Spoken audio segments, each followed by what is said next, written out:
आज दोस्तों मैं आपको बाल विकास के 15 महत्वपूर्ण क्वेश्चन बताने जा रहा हूं। तो दोस्तों इस वीडियो को शुरू से लेकर अंत तक जरूर देखें और यदि आपने हमारे चैनल को सब्सक्राइब नहीं किया है तो आप हमारे चैनल को सब्सक्राइब करके जरूर जाएं। तो आइए दोस्तों हम देखते हैं 16वें नंबर का क्वेश्चन। एक अध्यापिका विद्यार्थियों को किसी विषय की अपनी अवबोधनात्मकता को प्रतिबिंबित करते हुए संकल्पनात्मक मानचित्र का निर्माण करने को कहना या कहता है तो वह ए विद्यार्थियों की स्मृतियों को मंत्र गति से जागृत कर रही है या रहा है, बी रचनात्मक आकलन कर रहा है या रही है, सी छात्रों की मुख्य बिंदुओं का सार लेखन की क्षमता का परीक्षण कर रहा है या रही है, डी छात्रों की उपलब्धि के मूल्यांकन हेतु शीर्षकों के विकास का प्रयास कर रहा है या रही है। तो 16वें का आंसर क्या है दोस्तों? 16वें का आंसर है बी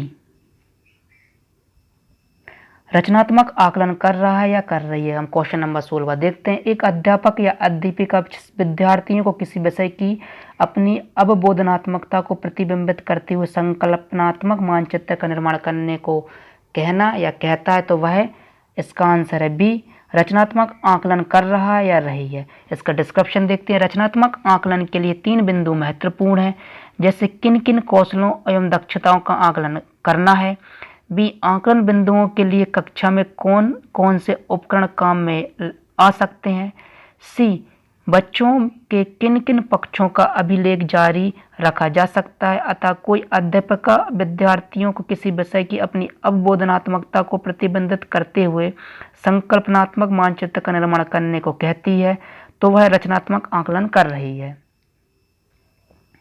क्वेश्चन नंबर 17वां। यह खुले तौर पर अवलोकित किया जाता है कि मापन की तुलना में खालिस्तान शामिल होता है, ए वातावरण, बी सरकार, सी अधिगम, डी मूल्यांकन। तो इसका क्या दोस्तों? यह खुले तौर पर अवलोकित किया जाता है कि मापन की तुलना में शामिल होता है। 17वें का आंसर है डी मूल्यांकन। इसका डिस्क्रिप्शन देखते हैं। यह खुले तौर पर अवलोकित किया जाता है कि मापन की तुलना में मूल्यांकन शामिल होता है। Question number 18वां।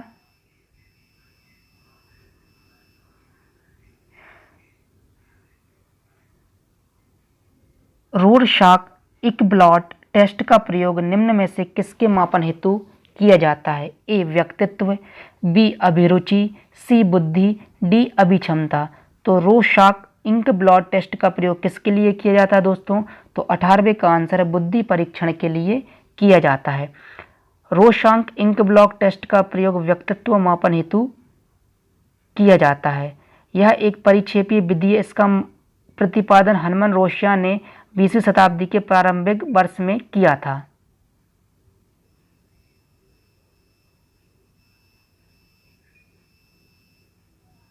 क्वेश्चन नंबर 19वां। एक मेधावी छात्र अध्ययन में बेहतर उपलब्धि हासिल नहीं कर पा रहा है, शिक्षक को निम्न में से उसके लिए कौन सी गतिविधि अपनानी चाहिए, ए उसके अभिभावक से कहना चाहिए कि उसे स्कूल से निकाल ले, बी क्या उसकी कम उपलब्धि के कारण का पता करना, सी उसके बेहतर प्रदर्शन की प्रतिज्ञा, डी उसे परीक्षा में कृपांक देना। क्वेश्चन क्या कह रहा है दोस्तों? एक मेधावी छात्र अध्ययन में बेहतर उपलब्धि हासिल नहीं कर पा रहा है, शिक्षक को निम्न में से उसके लिए कौन सी गतिविधि अपनानी चाहिए। तो इसका आंसर है दोस्तों 19 का बी उसकी कम उपलब्धि के कारण का पता करना चाहिए। क्वेश्चन नंबर 20वां। एक शिक्षक को स्कूल में प्रथम बार आए विशेष आवश्यकता वाले बच्चों के साथ करना चाहिए। मतलब एक शिक्षक को स्कूल में प्रथम बार आए विशेष आवश्यकता वाले बच्चों के साथ करना चाहिए। ए बच्चे की विशेष आवश्यकता के स्तर की जांच के लिए प्रवेश परीक्षा, बी उसकी विशेष आवश्यकता के अनुरूप विशेष स्कूल में जाने की सलाह, सी बच्चे के अभिभावक से सहयोगी योजना की चर्चा, डी अन्य बच्चों से अलग। तो 20वें का आंसर क्या दोस्तों? 20वें का आंसर है सी बच्चे के अभिभावक से सहयोगी योजना की चर्चा। इसका डिस्क्रिप्शन देखते हैं दोस्तों। प्रथम बार स्कूल आए विशेष आवश्यकता वाले बालक के संदर्भ में शिक्षक को उसकी सामाजिक स्थिति, का पता लगाना आवश्यक होता है, जिससे उसके व्यक्तित्व का परीक्षण किया जा सके। साथ ही शिक्षक को बच्चे के अभिभावक के साथ मिलकर उसके लिए सहयोगी योजना का निर्माण किया जाना चाहिए, ताकि बालक शिक्षक एवं विद्यालयी व्यवस्था के साथ सहज स्थिति में आ सके और उसका अधिगम सुचारू रूप से चल सके।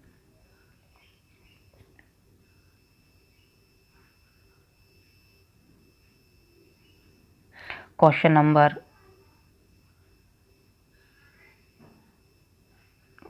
22वां।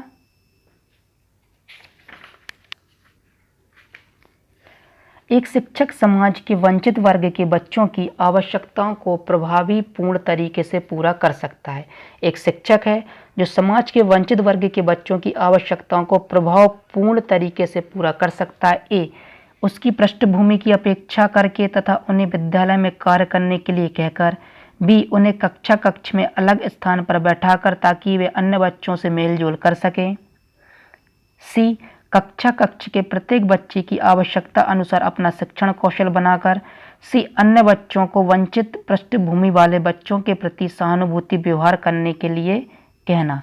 तो 22वें का आंसर क्या दोस्तों? 22वें का आंसर है सी, कक्ष के प्रत्येक बच्चे की आवश्यकता अनुसार अपना शिक्षण कौशल अपनाकर। क्वेश्चन नंबर 23वां। विविध शिक्षार्थियों वाली एक समावेशी कक्षा में सहयोगी, अधिगम और समवयस्कों से सीखना। ए, केवल कभी कभी ही प्रयोग किया जाना चाहिए क्योंकि यह सहपाठियों की तुलना को बढ़ावा देता है। बी, सक्रिय रूप से निरूपित किया जाना चाहिए और प्रतियोगिताओं को बढ़ावा देना चाहिए। सी, क्रियान्वित नहीं किया जाना चाहिए और विद्यार्थियों को क्षमताओं के अनुसार अलग अलग किया जाना चाहिए। सी, सक्रिय रूप से प्रोत्साहित किया जाना चाहिए जिससे समवयस्कों को स्वीकृतता बढ़े। तो 23वें का आंसर क्या है दोस्तों? 23वें का आंसर है डी, सक्रिय रूप से प्रोत्साहित किया जाना चाहिए जिससे समवयस्कों की स्वीकार्यता बढ़े। तो 23वें का हम डिस्क्रिप्शन देखते हैं। विविध शिक्षार्थियों वाली एक समावेशी कक्षा में सहयोगी, अधिगम और समवयस्कों से सीखना सक्रिय रूप से प्रोत्साहित किया जाना चाहिए जिससे समवयस्कों की स्वीकार्यता बढ़े। क्वेश्चन नंबर 24वां। समावेशी शिक्षा के पीछे मूलाधार यह है कि इस समाज में विभिन्नता है और विद्यालयों को इस विभिन्नता के प्रति संवेदनशीलता होने के लिए समावेशी होने की आवश्यकता है। बी, विशेष आवश्यकता वाले बच्चों के लिए अलग विद्यालयों की व्यवस्था करना लागत प्रभावी नहीं है। सी, प्रत्येक बच्चे के निष्पादन के लिए मानक एक समान और मानकीकृत होने चाहिए। डी, हमें विशेष आवश्यकता है कि और सुविधाओं तक उनकी पहुंच होनी चाहिए। तो समावेशी शिक्षा के पीछे मूलाधार है। तो 24वें का आंसर है ए, समाज में विभिन्नता है और विद्यालयों को इस विभिन्नता के प्रति संवेदनशीलता होने के लिए समावेशी होने की आवश्यकता है। तो 24वां क्या कहता है, इसका डिस्क्रिप्शन देखते हैं। समावेशी शिक्षा के पीछे मूलाधार यह है कि समाज में विभिन्नता है और प्रत्येक बालक एक दूसरे से भिन्न है। यह भिन्नता चाहे योग्यता, क्षमता, रुचि, अभिवृत्ति जैसे मानसिक और मनोवैज्ञानिक हो, चाहे सामाजिक, आर्थिक, सांस्कृतिक, भाषाई अपंगता जैसे व्यवहारिक हो। इन सब विभिन्नताओं को संसाधन समझना चाहिए, उनको विकसित होने के समान अवसर उपलब्ध कराने चाहिए। इनके लिए विद्यालयों को इन भिन्नताओं के प्रति संवेदनशील होने की आवश्यकता है। Question number 25वां। खालिस्तान संबंध प्रतिक्रिया सिद्धांत में पावलोव ने खालिस्तान का प्रयोग किया। ए, बंदर, बी, कुत्ते पर, सी, चूहे पर, डी, बिल्ली पर। तो खालिस्तान संबंध प्रतिक्रिया सिद्धांत में पावलोव ने प्रयोग किया तो इसका है कुत्ते पर। तो पावलोव ने कुत्ते पर प्रयोग किया जिसमें कुत्ते के सामने भोजन रखा जाता था जिससे उसके मुंह से लार टपकने लगती थी। इस प्रकार का सिद्धांत उन्होंने दिया है सिद्धांत में। क्वेश्चन नंबर 26वां। शिक्षक खालिस्तान के अलावा निम्नलिखित सभी को करते हुए समस्या समाधान को विद्यार्थियों के लिए मजेदार बना सकता है। ए, जब विद्यार्थी स्वयं से कोई कार्य करने की कोशिश कर रहे हों और उनसे परिपूर्णता की अपेक्षा करने। सी, मुक्त अंत वाली सामग्री उपलब्ध कराने। सी, मुक्त खेल के लिए समय देना।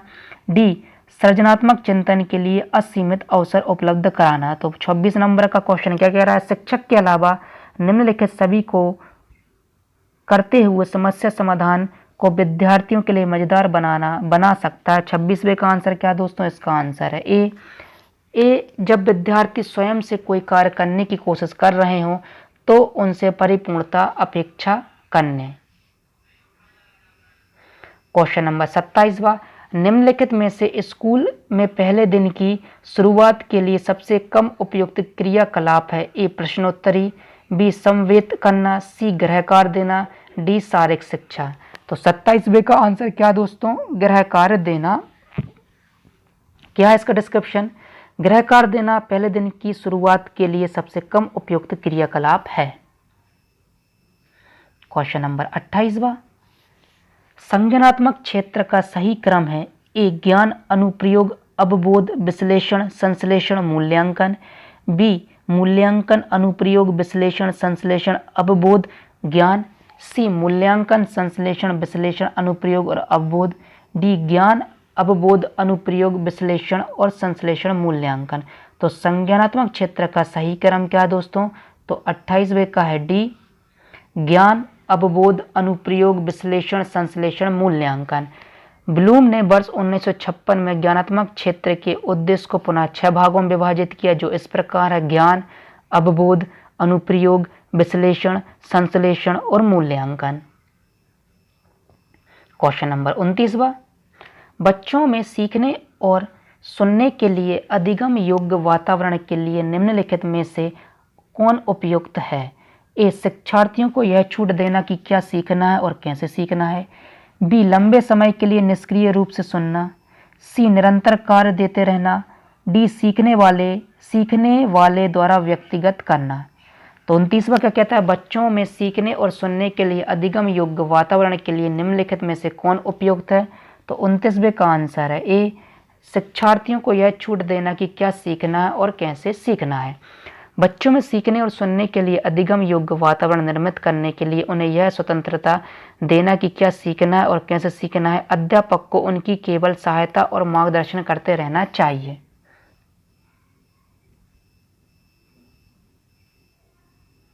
क्वेश्चन नंबर 30वां, इन कथनों में से आप किससे सहमत हैं? ए बच्चे की असफलता के लिए वंशानुक्रम घटकों को प्रत्यक्ष रूप से जिम्मेदार ठहराया जा सकता है,